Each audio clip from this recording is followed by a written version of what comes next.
What is up? Back again. How you doing? I'm good. I'm pretty good. On my way to work.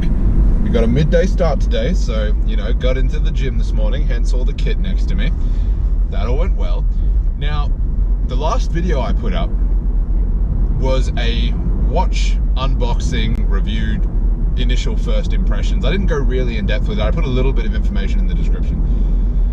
And after I did that, because it's actually of this watch, but after I did that, because I was one of the people who kickstarted this company. You know, I wasn't like a major contributor or anything, but I knocked a little bit of money into it at the start. About 3.5 years ago, these companies that make this watch, and I know full well how it's made, where it is made, how they outsource their work, what the movements are, you know, all this sort of stuff. And I put up a little bit of an Instagram post just saying, hey, look, it's been a pleasure watching this company develop from, you know, pretty much nothing to where they are now. You know, I appreciate what they're doing. It's unique. You know, there's not a whole lot of wood watches on the market, and least of all with the presentation that these guys have. But it triggered a lot of interesting backlash. So in the world of watches, you have pretty much a few subcategories of people. You have just general everyday Joes who wear watches, right? You have watch enthusiasts, so people that like the way watches look, people that, you know, like a cool looking watch. They don't really know too much about the specifics of the mechanisms, you know, how it's made, but they started their own little, you know, demi collection. Then you've got watch connoisseurs, who are people who know the internal mechanisms, know, you know, that certain watches will hold their value. They're intimately familiar with what is a good investment in the watch game and what isn't, what's a heavy hitter and what isn't. They may not be able to exactly, you know, have the most extensive collection, but they don't sort of, they don't go out actively and hate. They may not like certain watch brands. Like, for example, I fucking hate Daniel Wellington watches. Tangential to the actual point. But then when you reach a level above that, you get the watch snobs, all right?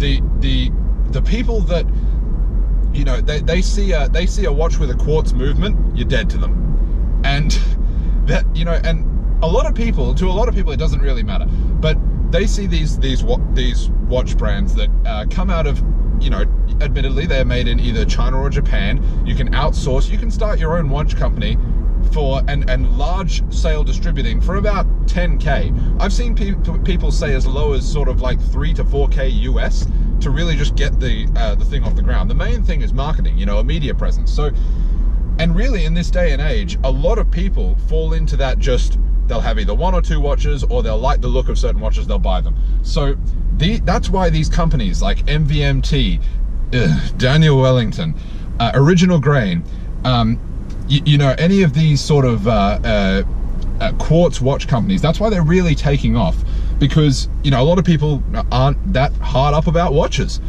and there's nothing wrong with that to me. So I'm one of the people who, and I find it funny that I got all this all this backlash for endorsing a quartz watch with a Japanese movement in it, which, and as I said, it's a 21 Joule Miyota movement. It's no slouch in terms of Japanese and quartz watches and movements, okay?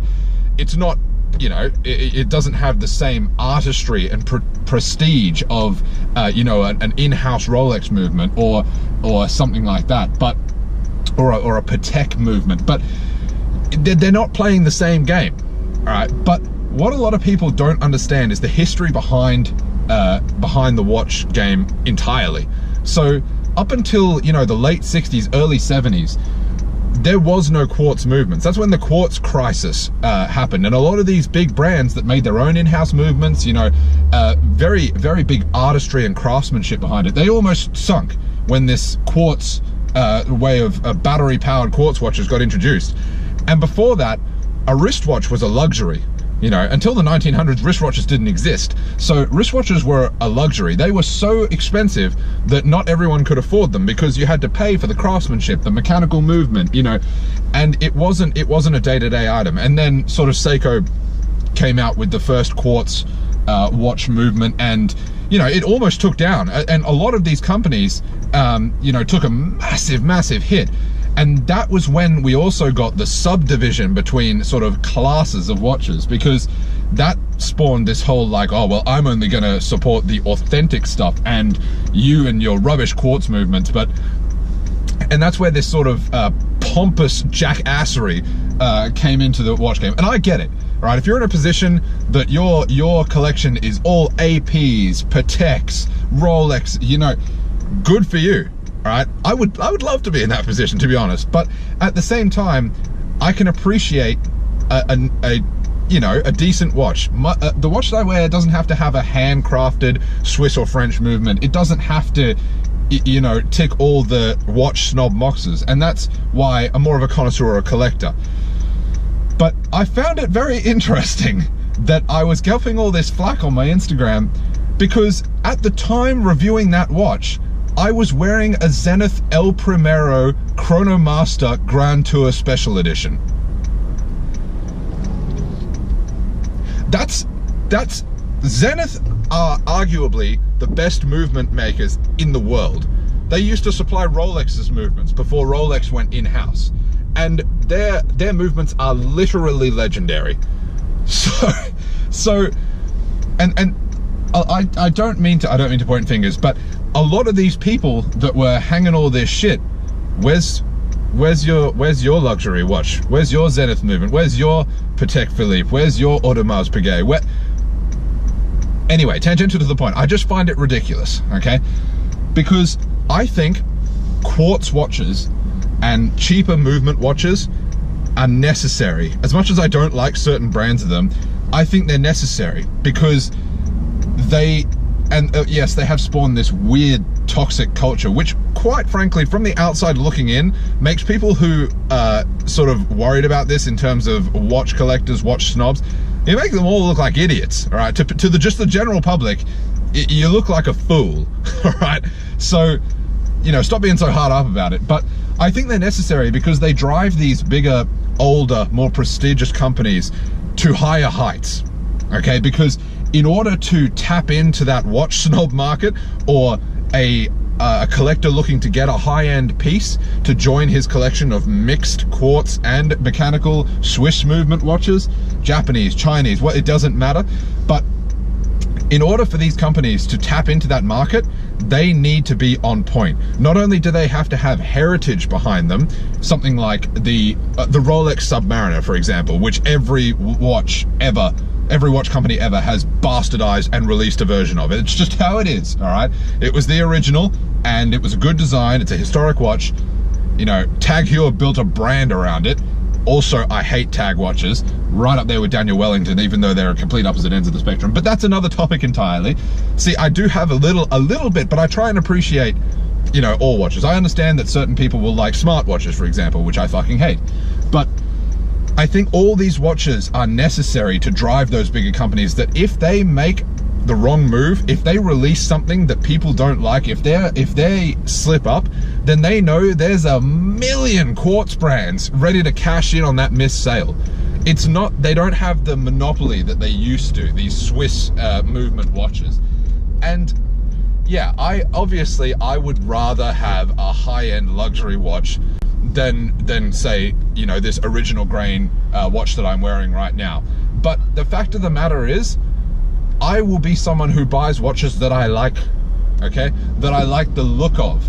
You know, if they have good specs, a nice movement, you know, everything like that. If it doesn't have to be, if I'm not investing a lot of money in it, then it doesn't have to be one of the luxury watches, one of the premier models that hold a lot of their value. If I'm looking just for a little, you know, day-to-day ring around watch, I don't see anything wrong with some of these brands, okay? I'm not going to be wearing, you know, a exiguously expensive watch to just, you know, run around the gym, for example. That's not how it works. I think that every watch has their place, and to be so hard up about just having your, you know, very, very prestigious watches. That, yeah, okay, that may work for some people, and people, actors especially, you know, people in positions where they have a lot of money, successful entrepreneurs, by all means, you know, if you can afford all of that stuff, go for it. But here's my approach to it. If I'm looking for a high-end luxury watch, all right, and I'm not gonna lie, I only have a handful, okay? But if I'm looking for something like that, then I think future as well. I think, all right, this thing will be my baby for a little bit of time, and then I'm probably gonna, you know, trade it out, gray market, so, you know, old as new. I'll keep it in really good condition, give someone the papers. I'll lose, you know, a smart investment watch, you might lose maybe 10 to 20% on it.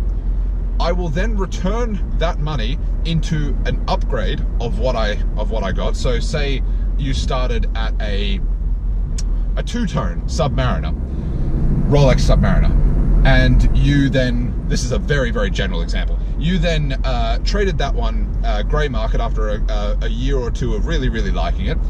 You got your certain amount of credit from that transaction, and you invested some capital again and maybe traded up to the gold Submariner or a Sky Dweller, a two-tone Sky Dweller, and you just, that's how you progress, right? That's how I at least progress in terms of getting those bigger, more prestigious models of watches.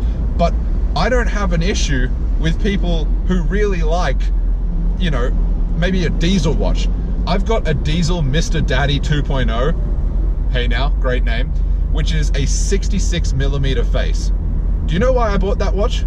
Because it has a 66mm face, okay? And, you know, I'm someone who doesn't mind doing stuff like that.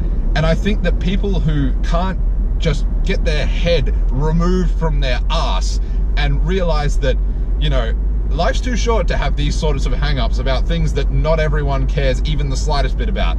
So we're not talking about world peace here. We're talking about a bloody watch, all right? Buy whatever you like. Screw what anyone else says.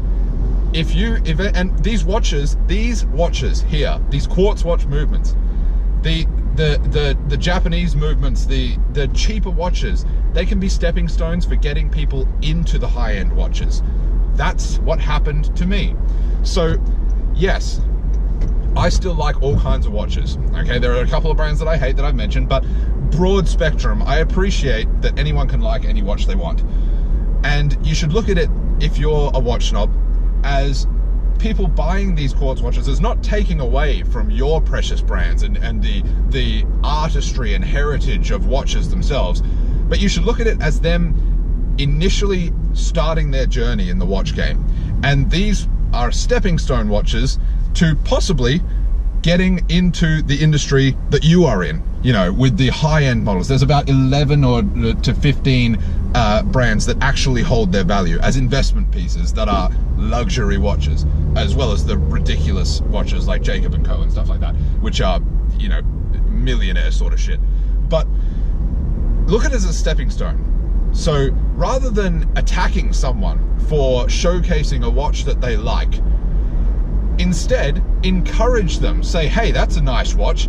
Have you seen this watch by whoever it is that you're so valiantly defending on social media? Food for thought.